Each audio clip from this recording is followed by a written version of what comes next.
In 1910, the Korea-Japan Annexation Treaty was officially signed after years of war, intimidation, and political machination. This announced the fall of Joseon, the formal dynasty of modern Korea, and the Japanese colonial period begins, a dark period of sorrow and pain under Japanese rule for 35 years. The Japanese colonial period in Korea can be divided into about 3 periods according to the Japanese government policy. The first is an authorized ruling or military police ruling period from 1910 to 1919. Immediately after the forced annexation, the Japanese Governor General of Korea established the military police in 1910 and began to start unauthorized rule. The military police also took charge of the administration of general police, deprived freedom of speech, assembly, punishing, and association, and had the right to take immediate punishment. From Japan, about 10,000 military police officers were deployed throughout the Korean peninsula. The military police were involved in overall livelihood of people, including the search for independence activists along with the security work. Also, the Japanese teachers were always wearing military uniforms and swords. One of the representative systems showing the oppression of rule at that time was caning punishment, which was applied discriminately only to Koreans. However, this coercive and violent style of governance drew strong animosity from the Korean people and led to a massive independence movement such as March 1st movement.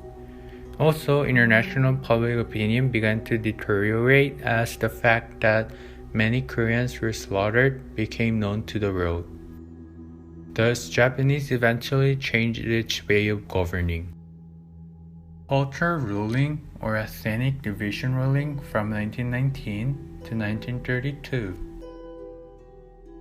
At this moment, Japan started to realize that the resistance of Korea was strong, so they decided to start ruling Korea with a moderate or mild attitude by approaching in the form of wolf in sheep's clothing. In the 1920s, many changes occurred in Korea.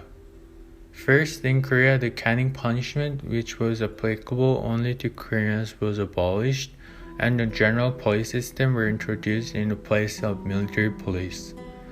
However, the number of police officers more than tripled.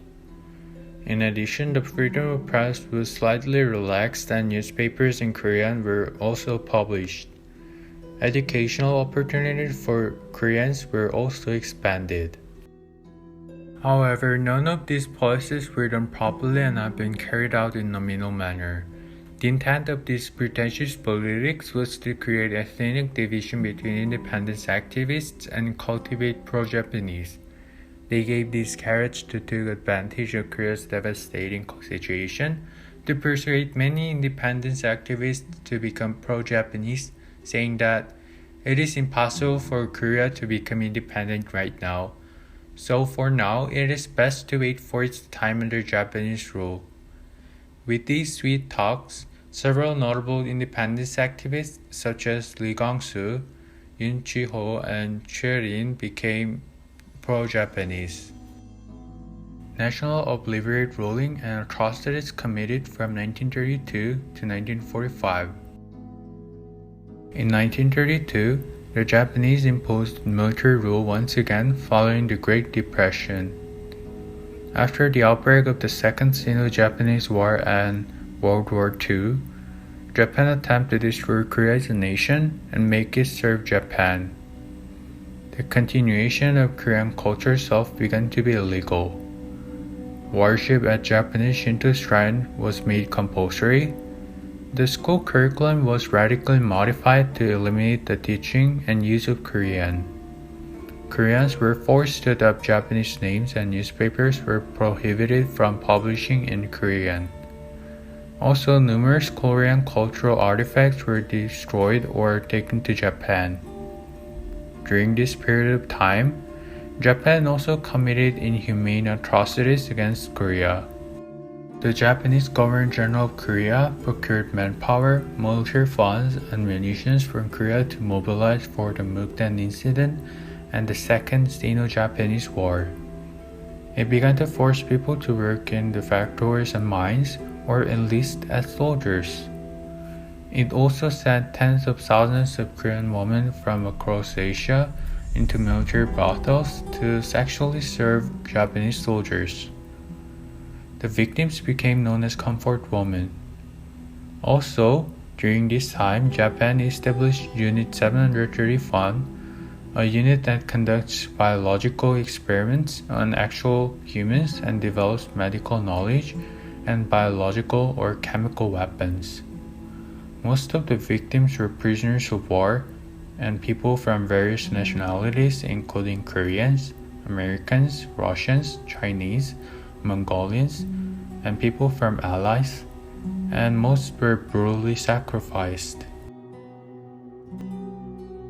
Series of Korean independence movements.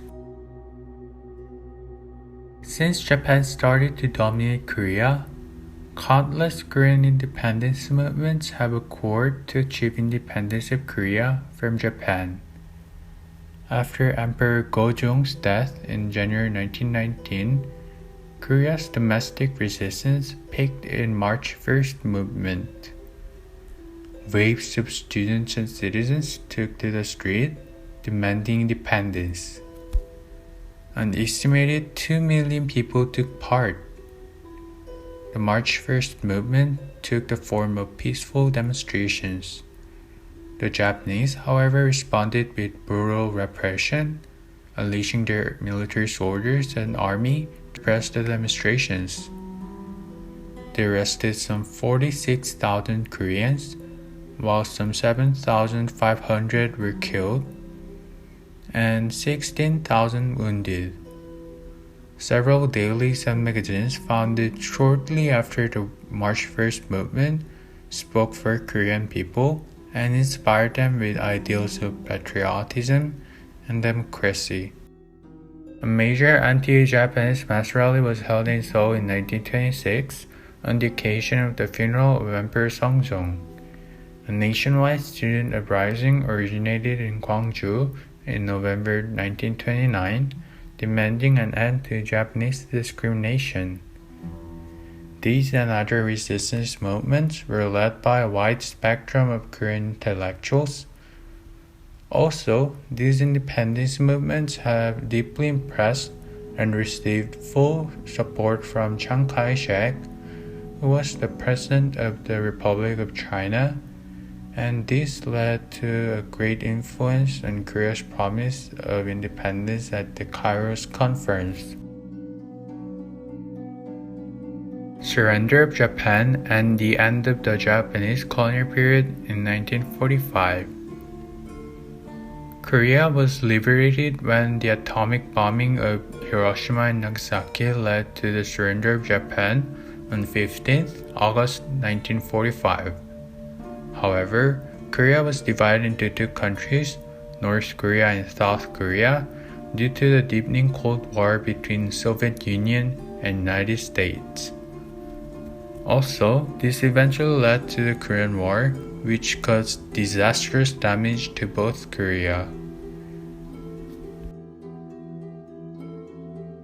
The Japanese colonial period still remains controversial in modern-day North Korea and South Korea. The negative repercussions continue to affect these countries, including the industrialization plan to solely benefit Japan, the exploits of the Korean people, the marginalization of Korean history and culture, the environmental exploitation of Korean Peninsula, and the aftermath of division. Now, what do you think about this Japanese occupation of Korea? Share this video with people and talk about your ideas. Thank you for watching.